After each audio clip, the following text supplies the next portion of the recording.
Okay, so in this video we're going to be following on from our previous video which looked at arc length, and we're going to be looking today at area of a sector. And it's very much the same logic we adopted in the arc length video. So we're actually going to pretty much use the same example, but rather than calculating arc length, we're going to calculate areas of sectors. And yeah, we'll generalize that into a formula and have a look at a couple of further examples. So obviously if we want to find the area of a sector, so remembering a sector is the sort of slice of pie. If we join an arc length with two radii, we create a sector. We could either have a minor sector or we could have a major sector, the Pac-Man piece. So we're looking at calculating a fraction of the area of the circle. So we obviously need to be able to calculate area of a circle first. So area of a circle, pi r squared, okay, pi times the radius squared. And so in example 1 here, let's start by calculating the area of that total circle, and then we will think about areas of these sectors, which are all fractions of that total area. Okay, so in this case, our area is going to be pi times 5 squared. 5 squared is 25, so that is 25 pi, which as an approximation correct to two decimal places, 25 times pi is 78.54 centimeters squared, now that we're working with area. Okay, so in part B, we now want to use that area of the whole circle to calculate areas of sectors of this particular circle. Okay, so the first sector, in each of the following, we're going to calculate the area of sector OAB. So that is if we travel from O to A to B and back. Okay, we create a sector. So we want to calculate the area of that sector in each of the following. So in part A, we're looking at, as I said, going from O to A to B and back, and we're calculating the area of a sector. And again, it's really about thinking about what fraction of a circle we have. So we have 180 degrees here, and we know that 180 out of 360 is half of the circle. Okay, so whilst this particular sector doesn't look like a piece of cheese or a Pac-Man, it is a semicircle. A semicircle is a particular example of a sector. Okay, it is neither a minor nor a major sector, interestingly. It is its own special category. Okay, but the idea is that we have half of the circle, and so therefore we have half of the area. So the area of OAB is going to be half of the total area. Let's say half of the circle area. And so that is half of 25 pi, which is 12.5 pi. And as a decimal, that is, so I'm going to take my answer here and divide it by 2. That is 39.27 centimeters squared. I'm just going to move that up there so there's some room, sorry. 39.27 centimeters squared. Okay, so in part 2, we want to calculate the area of sector OAB. So we're looking at this area here. This angle in here is important because we have 90 degrees out of a possible 360 degrees, which is a quarter of the circle. And so the area of OAB is a quarter of the circle area. Sorry, not half, a quarter. And so a quarter of 25 pi. So we take our 25 pi up here and divide it by 4, and we get 19.63 centimeters squared.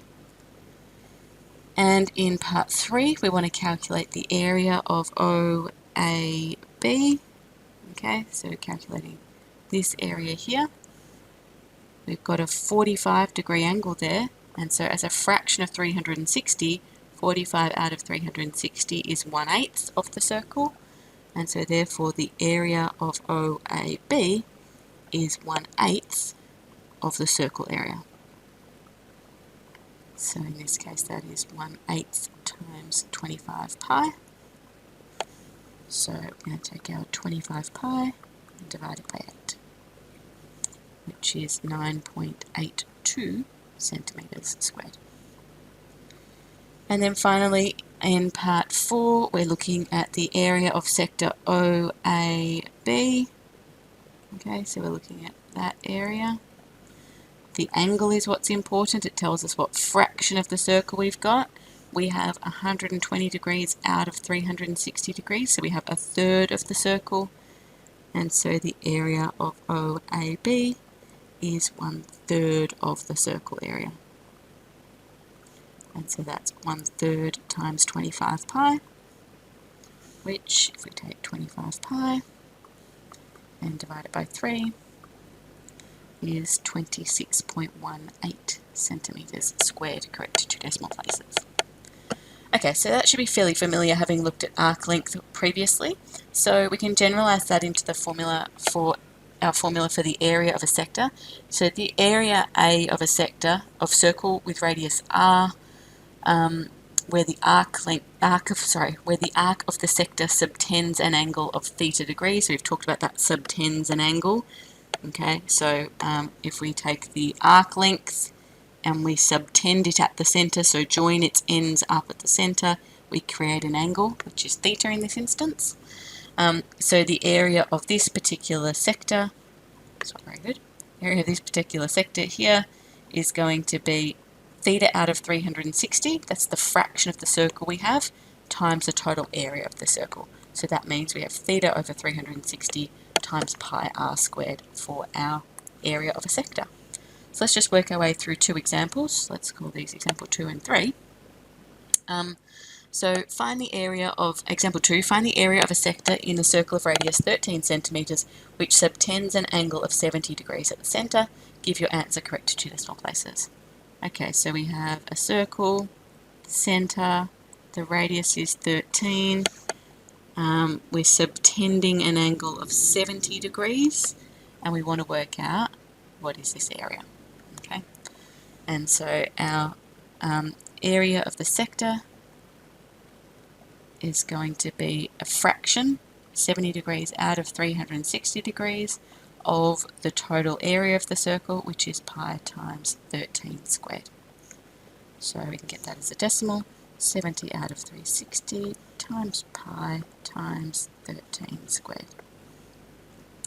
And we have, control N to get it as a decimal.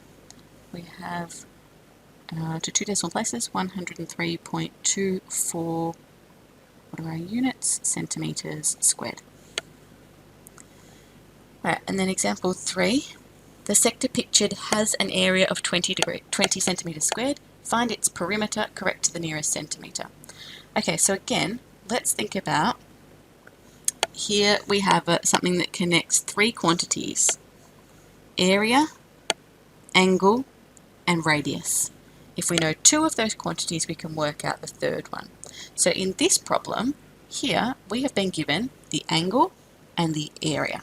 Okay, so we've got angle and area, and we're going to be able to use this formula to find the radius. And once we know the radius, we want to find the perimeter of this sector. So the perimeter is not just the arc length, it's the 2 radii as well. So once we have the radius, we'll know those 2 lengths, and once we have the radius, we'll also be able to work out that arc length. Okay. Alright, so we're going to need, so there's going to be 3 lengths we need to calculate for the perimeter. So the first thing we need to do though is find the radius. So we know that the area is equal to the angle over 360 multiplied by pi r squared.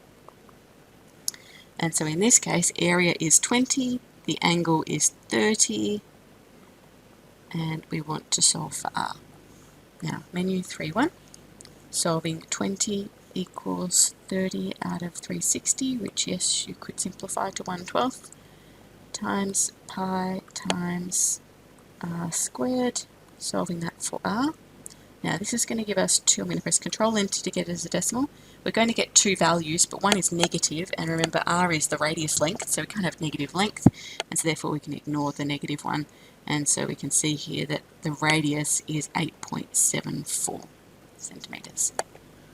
Okay, so now the perimeter is going to be 2 lots of the radius plus the arc length. Okay, so that's going to be 2 lots of 8.74. Oops, sorry. Plus, now the arc length, we have 30 out of 360 multiplied by the circumference, which is 2 pi times r. Alright, so 2 lots of, now it's harder to copy this answer down here because it's caught up with those r's. You'll get all those r equals in there and the one you don't want as well. So you can, one way you can do it is you scroll up, you press the across arrow so the cursor is now at the end, and then you hold down the shift key while you scroll along the number. It's actually hard for me to do that on the touch screen here. I'm going to have to repeatedly press it. Okay, or I can do that. And then you press Control C to copy it, and then you'll be able to use that answer by pressing Control V. So if I do 2 times Control V, okay, so there's my 2 radii, 17.48, plus my arc length, 30 divided by 360, which yes is 1/12, times 2 times pi times Control V, which is my radius amount. So that's 4.58. And so adding those together, again, no need to round until you get to the very end. Our final answer, correct to the nearest centimetre, is 22 centimetres. Okay, so a couple of things there, bringing together both our area and our arc length formulas in the one problem, and also being really clear about the fact that the perimeter of a sector involves 2 straight lines plus an arc length. Okay. Alright, so the work today is also just a couple of questions from exercise 19A and then some further questions on the worksheet in Appendix G of your topic booklet.